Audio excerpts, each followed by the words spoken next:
আমি আমার আমানত প্রয়োগ করতে পারি না। 5 বছর পর পর একটা ভোট দিতে হয়, এটা হলো আমার পবিত্র আমানত। কথা বলেন ঠিক না ঠিক? আমি ভোট কেন্দ্রে দিয়ে ভোট দিতে পারি না, আমার ভোটটা কনফারেন্সে চুরি করে নিয়ে যায়।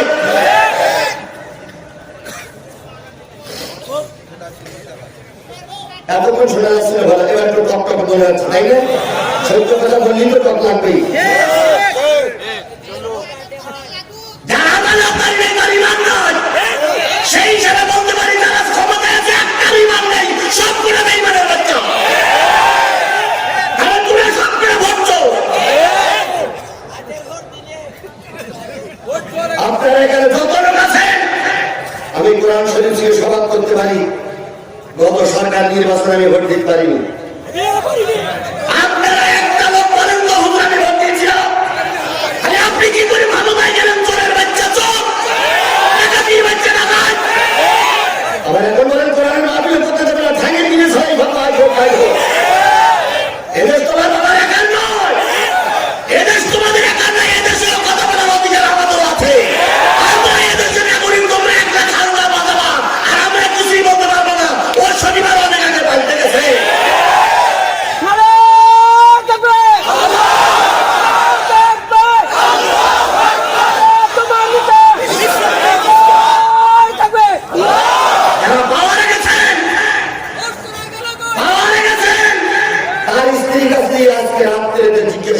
আমি যে ক্ষমতায় আছি তুমি কি ভোট দিলে? পাও দেখবেন নিষ্কাশি দিয়ে বলে যেতে চেয়েছিলাম কিন্তু যাওয়া হয়নি। পাওয়ারের চোখ দেখান আপনি, ক্ষমতার চোখ দেখান আপনি। আল্লাহ এবং রাসূলের ভাষায় যারা আমাদের জ্ঞান করে তাদের ঈমান থাকে না। আপনি আমাদের জ্ঞান করেছে। আমি গোটা বাংলাদেশের 64টা জেলায় বক্তৃতা করে বেড়াই, আমার মতো লোকের আমাদের জ্ঞান করেছেন। তাহলে ভ্যানাওয়ালা আমাদের কত জ্ঞান করেছেন? ধর্মের সাথে এখন তাই না? ধর্মের সাথে সব ধর্মের হিসাব মালিকের কাছে দেওয়া লাগবে। কথা বলে ঠিক না বেশি? আর এই কথাগুলো বললেই জিহাদি রাজনীতি করে। জিহাদি আসা যাবে না কেন? রাজনীতি করে। আমি রাজনীতি করি, আমি আমার বাবার করতে চাই। চুরি করবা তো দুঃখ নাই, আর বললেই গাঁদা লাগবে। তাই এত যদি গাঁদা লাগবে চুরি করো না, চোরের বাচ্চা চোর।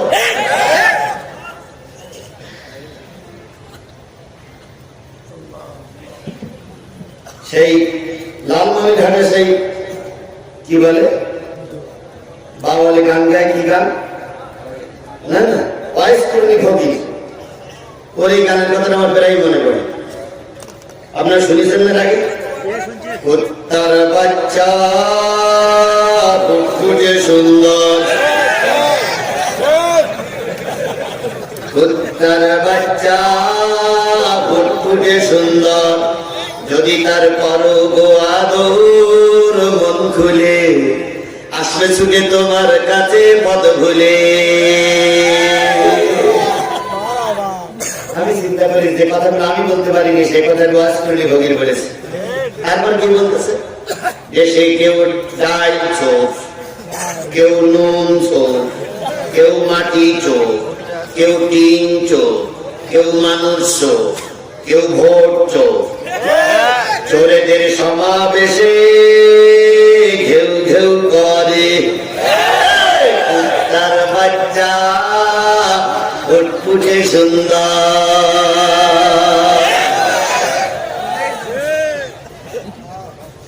আবার কিছু লোক বলে এই কথার কারণে হুজুরি মামলা হয়, আমার দিয়ে লাভ নেই, কারণ তুই বলিস তো আইস করবি। লালমনিরহাটে আর ওদেরকে বলেন ভাইকে কিন্তু লোক কোনাদের উড়িয়ে না যায়, উড়ে গিয়ে একটু খেয়াল করিয়ে বলি উনি একটা টিলার পরে উঠলেন, অনেক কোন দাঁড়াই থেকে এসে বলতেছেন ভাই আধা ঘন্টা দেরি করতে হবে। কেন? আমার একটা ব্যবসার কাফেলা চলে গেছিল সিরিয়ায়, সেইখান থেকে কাফেলাটা ফিরে আসতেছে, আমি দূর গিয়ে দেখলাম যা আসতে এখন আধা ঘন্টা দেরি লাগতে পারে।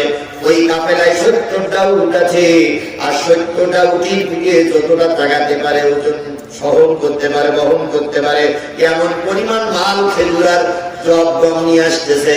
ওর থেকে একটা উট আর উটির পিঠে যে মাল সামানা আছে, নবীজির খাতিরে আমি তোমার পরিবারের জন্য দান করে দিলাম। আবু বকর বলতেছে আলহামদুলিল্লাহ, কিন্তু যে লোক দান নিতে গেছে সে লোক বলতেছে দান না দেওয়া পর্যন্ত আলহামদুলিল্লাহ বলবে না।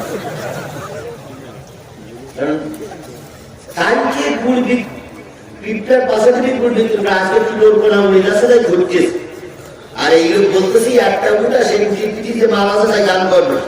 এ আমার জীবনে বিশ্বাস হয়।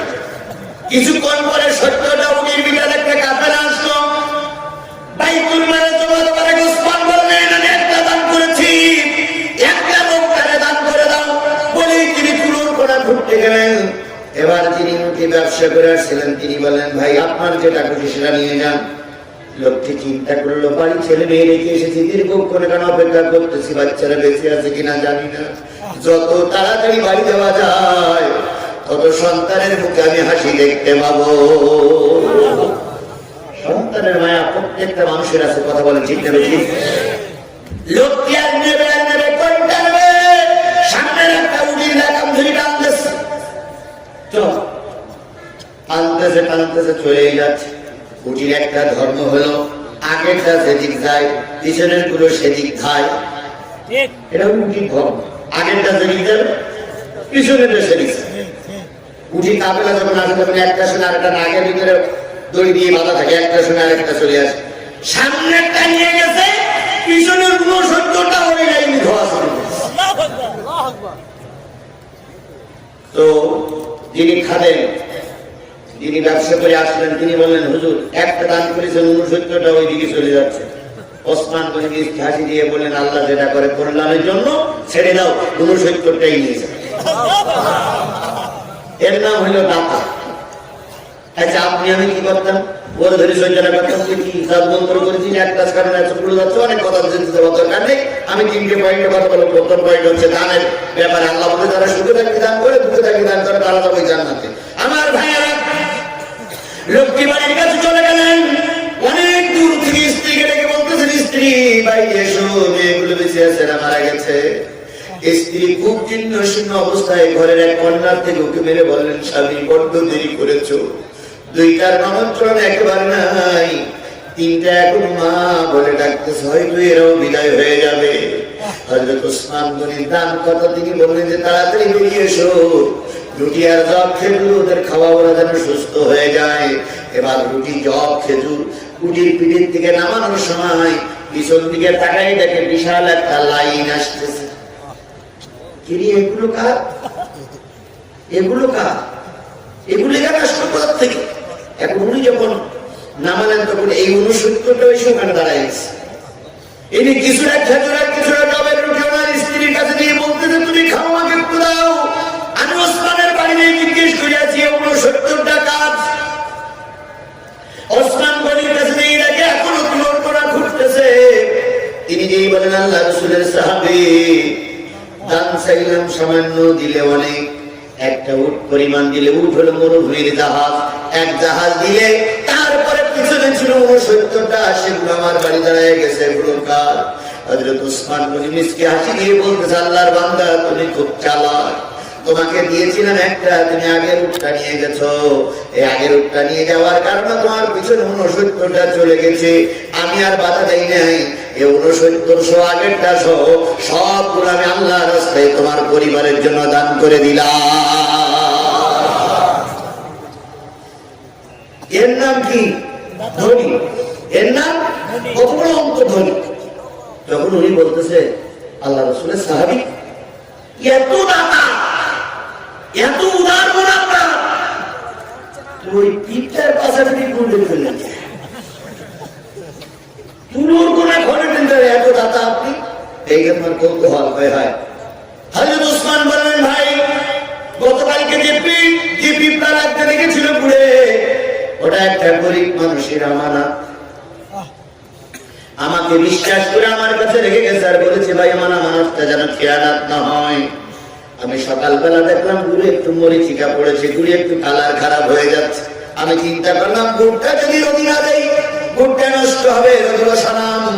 কিন্তু ওর থেকে যখন পিঁপড়ায় খাচ্ছিল তখন আল্লাহ রাসূলের হাদিস মনে পড়ে গেল, লা ঈমানা ইল্লা মা আমানাতালাহু, ওই ব্যক্তির ঈমান নাই যার আমানতদারি না।